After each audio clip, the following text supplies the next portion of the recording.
valuable ideas. I would now request Professor Iracema Leroy, Associate Professor of Geriatrics Psychiatry, Trinity College Dublin, to please present her way forward. Professor Iracema, the floor is yours, ma'am.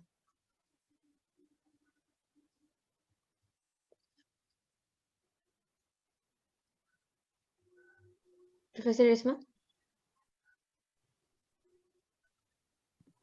Sorry, I just want to share my screen if that's okay. Okay, I'll just, sure, ma'am. Please go ahead. Can you see that? Yeah. You see my screen? Yeah? Okay. Yes. Good. Sorry, bear with me. I just tried to get, there we go.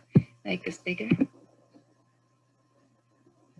There we go. Thank you very much. Apologies for the delay. So first of all, thank you very much for the opportunity to speak here for a few minutes. I know we're running out of time, but I just wanted to bring things back to looking at the roadmap for dementia clinical research in Pakistan, which is something we developed as a number of us already back in 2018 and released in 2019. And I thought it would be quite nice to look back to see what have we achieved and where are we right now. And you can see a number of the people on this list are people here today. So I'm just going through very quickly the key headlines and the key recommendations from the roadmap to just highlight some of the things that we've moved forward on. So the first issue that was raised from the roadmap was about raising public awareness and understanding. And I think that's a theme that's come through multiple times today. Now, I think a very important point about this, of course, is that the roadmap knew nothing about COVID-19. It didn't take that into consideration. And so we have a whole new bunch of issues to deal with, which was so rightly pointed out. And I think particularly when in regards to the impact of COVID-19 on older people and the attitudes and the stigma around it and how that's being dealt with needs to be taken in consideration. So it's great to hear that there is a report that has been released about this specific to Pakistan. But COVID aside, there are a number of initiatives which have, of course, come out and are extremely important and are developing momentum. One of them, for example, is the World Alzheimer's Days activities that have been promoted by Alzheimer Pakistan in a fantastic way and really taking momentum and getting high-profile policymakers behind it. And this is from 2019, but the same thing happened in 2020, and having champions moving forward the agenda in terms of understanding and public awareness is absolutely crucial. Other things, for example, research findings about awareness, stigma, understanding at local levels regarding dementia and older people's mental health are absolutely important. And the next step would be to follow up on these reports and take the findings one step further. The other huge issue is about prevention, identification, and reduction of risk. And the focus really has shifted significantly into this area with regards to older adult mental health, even in the last 2 years. Now, most people will be aware of the Lancet report that came out in 2018, and this was led by Jill Livingston. And this has now been updated in 2020, and a number of different risk factors added. And I think the absolute key point here is to recognize the number of risk factors that impact here in Pakistan and the potential for improving older adult mental health by addressing these risk factors. And I'll just go through them very quickly, because another point here is that if we address these risk factors, which shouldn't be beyond what we're able to do, then upwards of 56% of dementias might be theoretically preventable in lower and middle income countries.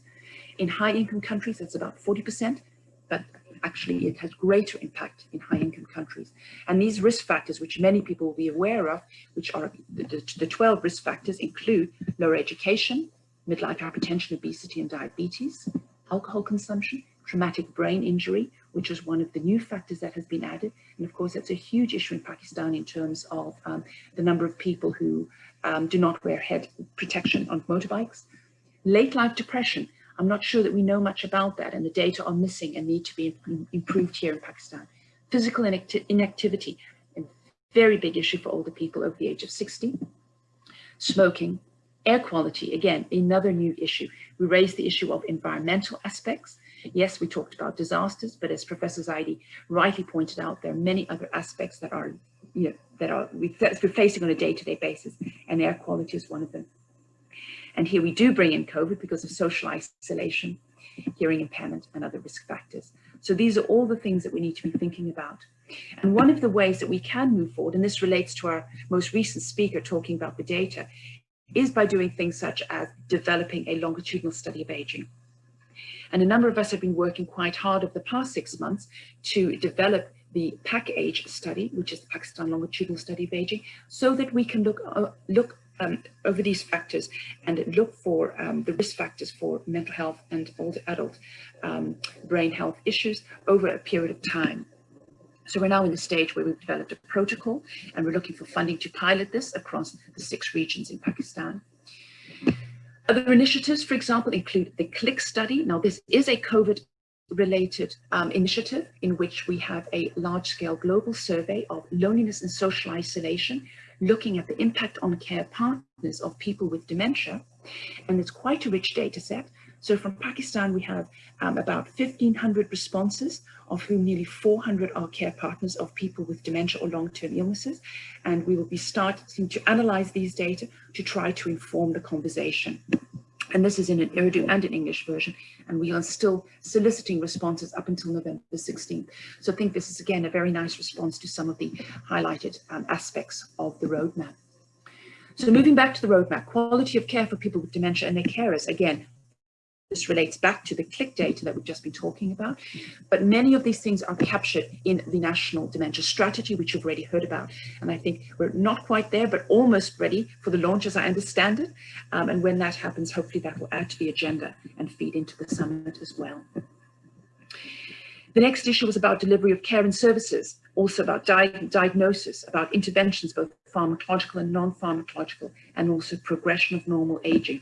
All of these, again, were raised. And I'll just highlight some of the outputs, and there are a few more, but I'm pointing the finger at a few. For example, intervention studies have been the Miracle Study, which is a feasibility study of Montessori intervention for people with dementia, SenseCog Asia, which is a feasibility study of hearing and vision, and a few other examples. But I think the point I want to make here, going back to my very first comment, is that we need to be careful that we're not getting stuck in pilot studies and feasibility. And the key issue is that we move fairly rapidly to implementation studies, because that's the only way that any of these interventions can actually make a difference to people on the ground. So I think I'm going to leave it there, and any comments or suggestions. But I think my final comment is that initiatives such as this summit are absolutely fantastic. And the conversation is moving forward. It's gaining momentum. And I think in terms of looking at the roadmap after 2 years, some significant gains have been made in terms of older adult mental health. Thank you very much. Thank you.